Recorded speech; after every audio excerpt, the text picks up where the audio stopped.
How much did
on Sundays, he would attend Mass at St. Joseph's Cathedral with his family on foot, just like other families in the town.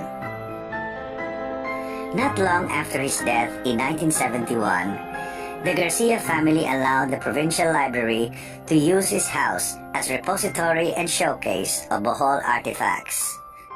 Now, the former Garcia residence is on extended lease to the provincial government as a museum, a perfect showcase of the humility and simplicity of a man who best exemplifies the same virtues that our people, us Boholanos, continue to uphold and for which we are known for.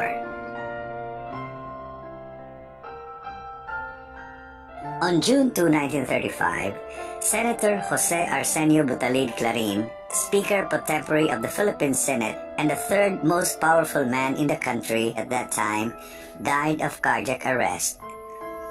He was the first Boholano to have occupied such a lofty position in the national scene. Moreover, he was a close protege of then Commonwealth President Manuel L. Quezon, and it had been bruited about that had things been otherwise, Clarin would have been pushed by Quezon himself to become president after his term. Now, Clarin is dead. Since his family decided to have him buried in their own family mausoleum, President Quezon sent Attorney Jose Yulo, then a member of Quezon's cabinet, to go to Bohol and arrange for Clarin's internment, since the president, as well as other prominent politicians from the capital, were expected to be in attendance. It was thus Secretary Yulo met for the first time then Bohol Governor Carlos Polistico Garcia. According to former Tagbilaran Mayor Jose Maria Rocha, a former close confidant of CPG, Secretary Yulo was so impressed by the Bohol governor's fluency in the Spanish language, as well as his flair for poetry, that Yulo spoke highly of him to Quezon in his report. Thus, when President Quezon did get to meet CPG, the former was totally charmed, and the result was a deep friendship that would change the destiny of Carlos P. Garcia. Perhaps Quezon saw in Garcia the perfect replacement for his deceased protege, the late Jose A. Clarin. We may never know, but soon after their meeting, Quezon began cultivating the career of CPG. In the 1940 senatorial election, Quezon told Governor CPG to run for senator under the banner of his Nacionalista party. Garcia was flattered, but ever the realist, he demurred, knowing he neither had the popularity nor the financial resources to engage in a national senatorial campaign. But Quezon was unmoved. He told CPG, "Leave that to me. Just file your candidacy." So Carlos P. Garcia did. Not long after, President Manuel Quezon declared the conduct of the 1940 senatorial election to be done by block voting. This means candidates would not be elected as individuals but rather by their affiliation under a party slate. And because Quezon was a very popular leader at that time, his Partido Nacionalista won by a landslide, and the otherwise obscure Boholano Politico became Senator Carlos Polistico Garcia in 1941. Here, for the first time, the hand of destiny revealed itself to this humble islander, telling him he is meant to go higher in the world. But if this was exhilarating enough, more wonderful things were yet to come for Carlos Polistico Garcia.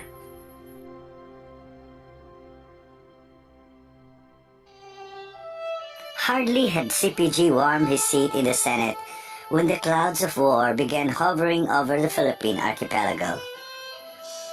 After the fateful bombing of Pearl Harbor and several strategic points in the country, the specter of a full-scale Japanese invasion became a frightening reality. President Manuel Quezon instructed all government officials to return to their homes or posts of origin and prepare for the arrival of the enemy, counseling them to do everything they could to mitigate the pains of the impending Japanese occupation. For some Filipinos, Quezon's instruction meant to collaborate with the enemy in order to protect the welfare of the citizens, but for others, patriotism meant refusing to cooperate with the enemies, even if it would spell doom for themselves, even death. Always a patriot, Senator Carlos P. Garcia chose to defy the new order. He could have chosen to live a life of comfort, closing his eyes and ears to the cries of his people under the brutal heels of the occupying enemy, like what others did.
US. American business interests were given equal or parity rights over our own natural resources and tied the Philippine peso to the US dollars, among other onerous things. While modified under the 1954 Laurel-Langley Agreement, the ratification of the Bell Trade Act resulted in the 1947 Military Bases Agreement, which allowed America a 99-year lease to military bases and facilities in many parts of the country. The situation may be likened to a pet dog being released to roam free in the yard, but with a new chain and collar placed on its neck. While most of our people did not see the anomaly of the situation, some nationalistic leaders of the country saw through the real intent of these agreements as a slap against our so-called independence and a furtherance of American colonialism. These nationalistic politicians raised their voices and denounced the treaties with all their might, but to no avail, because those were times when the word nationalism was considered almost an ugly term. Among those lonely voices that advocated to uphold Philippine sovereignty was Senator Carlos Polistico Garcia of Bohol. Like Don Quixote de la Mancha, he set himself out to beat the unbeatable foe of political indifference, even engaging windmills and earning the ridicule and contempt of others. Still, CPG persisted, a deep love for his country and his people burning in his heart. He may not have succeeded, but the Americans never quite forgot he stood against their interest. In 1953, Carlos P. Garcia was elected vice president to the very popular President Ramon Magsaysay. President Magsaysay gave him the portfolio of Secretary of Foreign Affairs. While this looks like a portrait of amicable relationship between the two powerful people in the land, in fact, it hid a story of uneasy alliance and political intrigue. As CPG biographer Gregorio Ironico wrote, the so-called Magsaysay Boys saw CPG as such a threat to the political future of their president that they continually excluded him from meetings and activities that would put him in the limelight. Ironico said, the designation of CPG as Secretary of Foreign Affairs was designed to keep him out of the capital where the national media might give him coverage.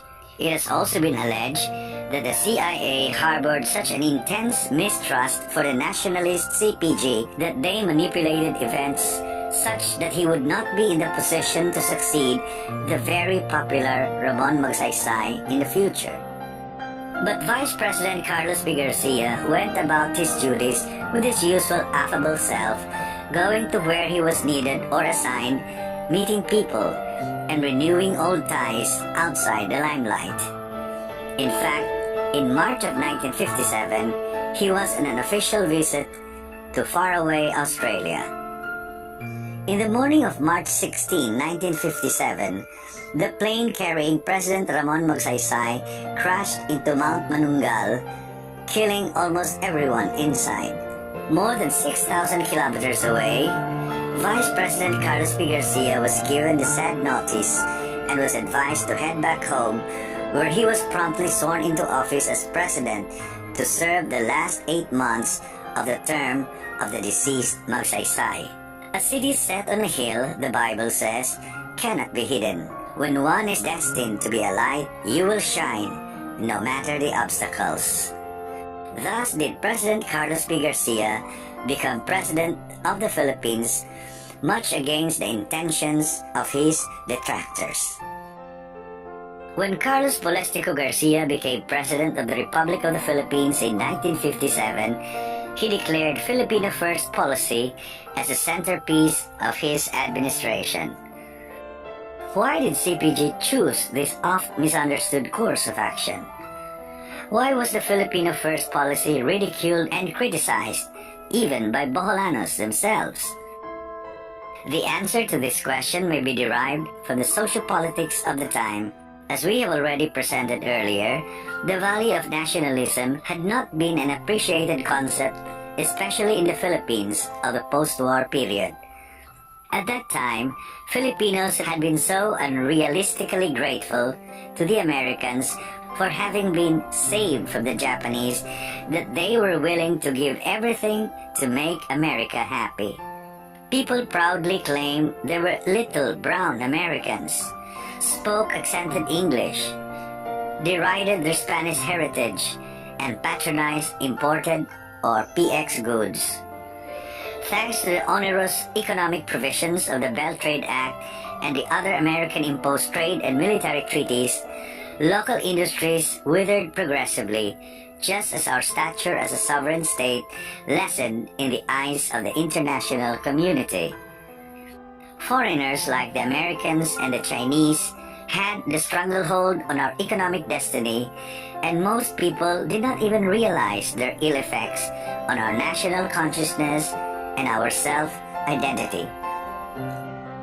But President Carlos P. Garcia saw the root of the problem even then, and when destiny gave him the chance at national leadership, he chose to grab the rampaging bull by the horn. Filipino First policy may be seen as CPG's response to the frustrations of the nationalists experienced during the Belt Trade Act and Laura-Langley Agreement debates.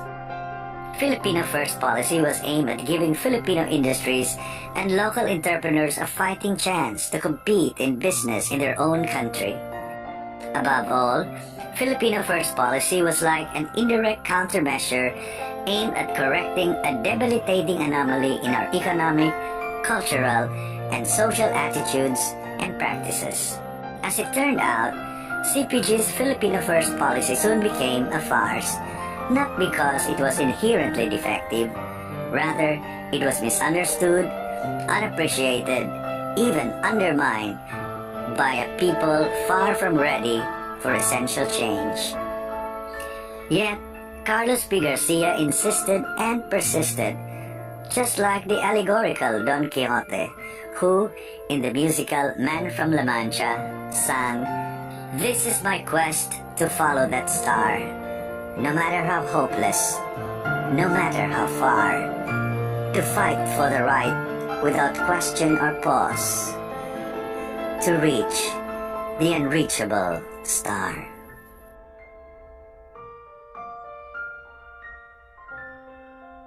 In the presidential election late in 1957, Carlos P. Garcia won and was given his own 4-year term.